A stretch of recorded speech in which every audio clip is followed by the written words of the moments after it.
തങ്ങൾ അവിടുന്ന് വളരെ വ്യക്തമായി നമുക്ക് പഠിപ്പിച്ചു തരികയാണ്. മനുഷ്യന്റെ ശരീരം കത്തിഫിലി, തിഫില് എന്ന് പറഞ്ഞാൽ മുല കുടിക്കുന്ന ചെറിയ കുട്ടികൾക്കാണ് തിഫില് എന്ന് പറയുക.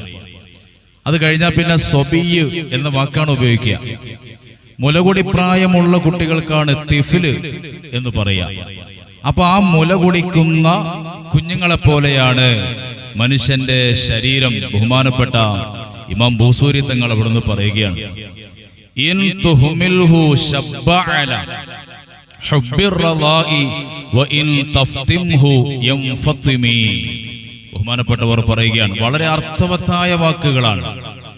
മനുഷ്യന്റെ ശരീരം ഈ കുട്ടിയെ പോലെ, ഏത് കുട്ടിയെ പോലെ? മുല കുടിക്കുന്ന കുട്ടി വീണ്ടും വീണ്ടും മുലപ്പാലിന് ഇങ്ങനെ കൊതിക്കും, അല്ലേ? രാവിലെയെന്നോ വൈകിട്ടെന്നോ രാത്രിയെന്നോ ഇല്ല. നമ്മളൊക്കെ ഭക്ഷണം കഴിക്കുന്ന രാവിലെ, ഉച്ചയ്ക്ക്, വൈകുന്നേരം, അങ്ങനെയല്ലേ? എന്നാൽ ചെറിയ മുലപ്പാല് കുടിക്കുന്ന കുട്ടികള് ചിലപ്പോൾ ഉമ്മയെ കാണുമ്പോൾ എന്ത് വേണ്ടി വരും? മുലപ്പാല് വേണ്ടി വരും. ഉമ്മ ചിലപ്പോൾ രാത്രി നല്ല ഉറക്കമായിരിക്കും. ആ ഉറക്കത്തിൽ കിടന്ന് കരഞ്ഞ് ഉമ്മാനെ ഉണർത്തി പാല് കുടിക്കണ കുട്ടികൾ. ഉമ്മ ചിലപ്പോൾ നല്ല തിരക്ക് പിടിച്ച ജോലിയിലാണ്. എന്നാൽ കുട്ടിക്കതൊന്നും അറിയണ്ട. കുട്ടിക്ക് എന്ത് വേണം? പാല് വേണം. അപ്പോ ആ ഉമ്മ ഒരു വെറുപ്പുമില്ല, ഒരു പ്രയാസവും ഇല്ല. എത്ര തിരക്കാണെങ്കിലും, എത്ര ജോലി തിരക്കാണെങ്കിലും, ക്ഷീണമാണെങ്കിലും കുഞ്ഞിന്റെ കരച്ചില് കേൾക്കുമ്പോ അമ്മിഞ്ഞപ്പാല് കുഞ്ഞിനിങ്ങനെ കൊടുത്ത് ആ കുഞ്ഞിനെ സമാധാനപ്പെടുത്തും, അല്ലേ? പരിശുദ്ധമായ ഖുർആൻ പറയുന്നു, 2 വയസ്സ് പൂർത്തിയാകുന്നത് വരെ ഉമ്മ കുഞ്ഞിന് മുലപ്പാല് കൊടുക്കണം. പരിശുദ്ധ ഇസ്ലാമിന്റെ കൽപ്പനയാണ്. 2 വയസ്സ് പൂർത്തിയാകുന്നത് വരെ മുലപ്പാല് കൊടുക്കട്ടെ. പരിശുദ്ധ ഖുർആനിന്റെ കൽപ്പനയാണ്. അപ്പോ 2 വയസ്സ് എത്തിയ ഒരു കുട്ടി, ആ കുട്ടി എനിക്ക് 2 വയസ്സായി എന്ന് കരുതി ഇനി എനിക്കിത് വേണ്ട എന്നൊരു കുട്ടിയും പറയാറില്ല. വീണ്ടും വീണ്ടും എന്താണ്, ഈ കുട്ടി ആ മുലപ്പാലിലേക്ക് ഇങ്ങനെ ആഗ്രഹിക്കും. അപ്പോ ആ ആഗ്രഹത്തിനനുസരിച്ച് ഈ കുട്ടീനെ അങ്ങ് വിട്ടുകൊടുത്താൽ അത് വീണ്ടും കുടിക്കും. 2 വയസ്സ് വരെ ആ കുട്ടി കുടിക്കുന്ന പാലുകൊണ്ട് ആ കുട്ടിക്ക് ആരോഗ്യമുണ്ടാവും. ദാഹത്തിന് ശമനമുണ്ട്, വിശപ്പിന് പരിഹാരമുണ്ട്, എല്ലാം ആ മുലപ്പാല് കൊണ്ട് കിട്ടുന്നുണ്ട്. 2 വയസ്സ് കഴിയുമ്പോ ആ ഒരു റബ്ബിന്റെ അല്ലാഹു തആല കൊടുക്കുന്ന ആ ഒരു പരിഗണന അവിടെ അവസാനിക്കുകയാണ്. അപ്പൊ 2 വയസ്സ് കഴിയുമ്പോൾ ഈ കുട്ടീനെ എന്ത് ചെയ്യണം? മുലക്കുടിയിൽ നിന്ന്, മുലപ്പാൽ ഇങ്ങനെ നിർബന്ധിച്ച് ശാഠ്യം പിടിച്ച് കുടിക്കുന്നതിൽ നിന്ന് ഉമ്മമാരിങ്ങനെ പിന്തിരിപ്പിക്കും, അല്ലേ? ചിലപ്പോ എന്തെങ്കിലും കയ്പുള്ള സംഗതികൾ തേച്ചു പിടിപ്പിക്കും. അങ്ങനെ എന്തെങ്കിലുമൊക്കെ കാട്ടിക്കൂട്ടി ഈ കുട്ടീനെ അതിൽ നിന്നും പിന്തിരിപ്പിക്കും. ഇതുപോലെ ഓരോ മനുഷ്യന്റെയും ശരീരം കത്തിഫിലി, ഈ കുട്ടീനെ പോലെയാണ്. ദുർവാശിയുണ്ടാകും, കരച്ചിലുണ്ടാകും, അതുപോലെ ശാഠ്യം പിടിക്കും, പലതും കിട്ടാൻ വേണ്ടി മനുഷ്യന്റെ ശരീരം. അപ്പൊ ആ സമയത്ത് ഈ ശരീരത്തിന് അങ്ങനെ അങ്ങ് വിട്ടുകൊടുക്കുകയാണെങ്കിൽ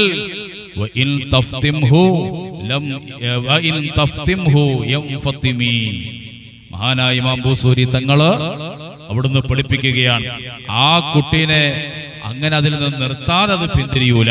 അപ്പൊ നമ്മൾ എന്ത് ചെയ്യണം? പിന്തിരിപ്പിക്കണം. നമ്മുടെ ശരീരത്തെ പലതും ആഗ്രഹിക്കും, കിട്ടാത്തത് ആഗ്രഹിക്കും, ചിലപ്പോ ആവശ്യമില്ലാത്തത് ആഗ്രഹിക്കും, റബ്ബ് വിലക്കിയത് ആഗ്രഹിക്കും നമ്മുടെ ശരീരം. അപ്പോഴൊക്കെ നമ്മൾ എന്ത് ചെയ്യണം? ശരീരത്തെ അങ്ങനെ അങ്ങ് വിട്ടുകൊടുക്കല്ല വേണ്ടത്. ആ ശരീരത്തെ കടിഞ്ഞാണിടണം, ആ ശരീരത്തെ നമ്മൾ പിടിച്ചു നിർത്തണം. ഇതുപോലെ ഈ മുലപ്പാല് കുടിക്കുന്നതിൽ നിന്ന് ഈ ഉമ്മ മെല്ലെ മെല്ലെ ഈ കുഞ്ഞിനെ മാറ്റിയെടുത്തതുപോലെ നാം നമ്മുടെ ശരീരത്തെ മാറ്റിയെടുക്കണം. ബഹുമാനപ്പെട്ട ഇമാം ബൂസൂരി തങ്ങൾ റളിയല്ലാഹു അൻഹു അവിടുന്ന് പറയുകയാണ്. എന്നിട്ട് അവിടുന്ന് പറഞ്ഞു, ഫസ്രിഫ് ഹവാഹാ വഹാദിർ അൻ തുവല്ലിയഹു ഇന്നൽ ഹവാ മാ തവല്ലാ യുസ്മി ഔ യസ്മി. ബഹുമാനപ്പെട്ട ഇമാം ബൂസൂരി തങ്ങൾ പറയുകയാണ്, ഫസ്രിഫ്,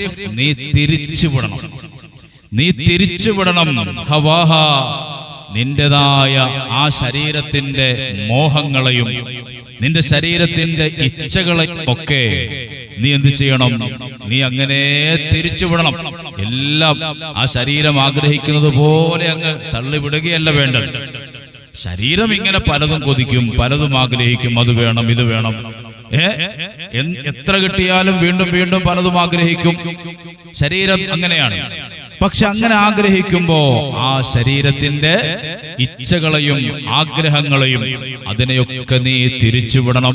വഹാദിർ, നീ സൂക്ഷിച്ചുകൊള്ളണം. വഹാദിർ, നീ സൂക്ഷിച്ചുകൊള്ളണം. അൻ തുവല്ലിയഹു, അത് നിനക്കെതിരാകും. ആ ശരീരത്തെ നീ അങ്ങനെ അങ്ങ് വിട്ടാൽ, അല്ലെങ്കിൽ ആ ഇച്ഛകൾക്കനുസരിച്ച് താല്പര്യങ്ങൾക്കനുസരിച്ച് നിന്റെ ശരീരത്തെ കയറഴിച്ചങ്ങ് വിട്ടാൽ അത് നിനക്ക് എതിരാകും എന്ന് നീ സൂക്ഷിച്ചുകൊള്ളണം. ദേഹേച്ഛകളെ നീ പൂർണ്ണമായും വെടിഞ്ഞ് നിന്റെ ആ ശരീരം നിന്നെ എന്താക്കും? അധീനപ്പെടുത്തും. ആ ഇച്ഛകൾക്ക് അങ്ങനെ വിട്ട് പിന്നെ നിന്നെ അധീനപ്പെടുത്തും. അതുകൊണ്ട് നീ അത് സൂക്ഷിച്ചുകൊള്ളണം. ഇന്നൽ ഹവാ മാ തവല്ലാ യുസ്മി ഔ യസ്മി, ശരീരത്തിന്റെ ആ മോഹങ്ങളും ശരീരത്തിന്റെ ആ ഇച്ഛകളും ശരീരത്തിന്റെ ആ ആഗ്രഹങ്ങളൊക്കെ അത് മുഴുവനും യുസ്മി ഔ യസ്മി, അത് നല്ല നഞ്ചാണ്, നല്ല വിഷമാണ്. ആ വിഷം ഒന്നെങ്കിൽ നിന്നെ കൊന്നു കളയുന്നതാണ്, അല്ലെങ്കിലോ നിന്നെ ചീത്തയാക്കി കളയുന്നതാണ്. അതുകൊണ്ട് നീ അതിനെ ഫോളോ ചെയ്യരുത്. ആഗ്രഹങ്ങൾക്കനുസരിച്ച് അങ്ങനെ വിട്ടുകൊടുക്കരുത്. മഹാനായ ഇമാം ബുസൂരി തങ്ങളുടെ ഖസീദത്തുൽ ബുർദയിൽ നമുക്കതേ കാണാൻ കഴിയും. അങ്ങനല്ലേ, എൻ്റെ ഒരു മകൻ സ്കൂളിൽ പോകാൻ വല്ലാത്ത മടിയാണ്, ചെറിയ ക്ലാസ്സിലാണ്, ഭയങ്കര കരച്ചിലാണ്. അപ്പോ ഭാര്യ അവനെ എന്തെങ്കിലുമൊക്കെ സ്നേഹിച്ച് അവനെ ഓരോന്ന് പറഞ്ഞ് എങ്ങനെയെങ്കിലും സ്കൂളിൽ വിടാൻ നോക്കും. അവന്റെ ആഗ്രഹം അനുസരിച്ച് മോനല്ലേ, അവൻ കരയുന്നു എന്ന് പറഞ്ഞ് സ്കൂളിൽ വിടാതിരുന്നാലോ അത് പിന്നെ ഒരു ഇരിപ്പിടമായി പോകും.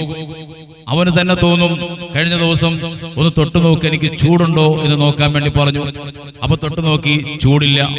പഴയ കാലത്ത് സ്കൂളിൽ പോകാൻ എനിക്കും മടിയായിരുന്നു. അപ്പൊ ഉമ്മ പറയും, മോനെ, വളരെ സ്നേഹത്തോടെ പറയും, മോനിന്ന് സ്കൂളിൽ പോയിട്ട് വരുമ്പോ ഉമ്മ കഴിച്ചതിന്റെ ബാക്കി ചോറും മുട്ട പൊരിച്ചതും ചമ്മന്തിയും കൂടെ ചേർത്ത് വെച്ചേക്കാം. പഴയ കാലത്ത് ഉമ്മാക്ക് പറയാൻ പറ്റത്തില്ലല്ലോ, പോയിട്ട് വരുമ്പോ ഷവർമ്മ മേടിച്ചേരാം, അൽഫാം മേടിച്ചേരാം. കാരണം അന്നൊന്നും ഇതില്ല. പക്ഷേ ഉമ്മ കഴിച്ച ആ ചോറിന്റെ ബാക്കി ചോറ് കഴിക്കാൻ വല്ലാത്തൊരു ടേസ്റ്റാണ്. നമ്മൾ എത്ര വയറ് നിറച്ചു ഭക്ഷണം കഴിച്ചവരാണെങ്കിലും ഉമ്മയുടെ പ്ലേറ്റിലേക്ക് ഇങ്ങനെ നോക്കും, ഉമ്മ ബാക്കി വെക്കുന്നുണ്ടോ നോക്കും. എന്നിട്ടോ ഉമ്മ എന്ത് ചെയ്യും? ആ ചോറ് ഒരു സൈഡിലേക്ക് ബാക്കി ഇങ്ങനെ നീക്കി വെച്ച് ഉമ്മ ഇങ്ങനെ മാറ്റിവെക്കും. സുബ്ഹാനല്ലാഹ്. ഉമ്മയുടെ കാല് വേദനിക്കുമ്പോ തടയി കൊടുക്കുമ്പോ ഒരു കൂലിയുണ്ട്. കാലൊന്ന് മസാജ് ചെയ്തു കൊടുക്കുമ്പോ ഒരു പ്രത്യേക കൂലിയാണ്. എന്താണ് കൂലി? ഉമ്മ കഴിച്ചതിന്റെ ബാലൻസ് ഒരു സൈഡിൽ ഉമ്മയ്ക്ക് ചിലപ്പോൾ വയറ് നിറഞ്ഞിട്ടുണ്ടാവൂല. ഞാൻ എന്റെ അനുഭവമാണ് ഈ പറയുന്നത്.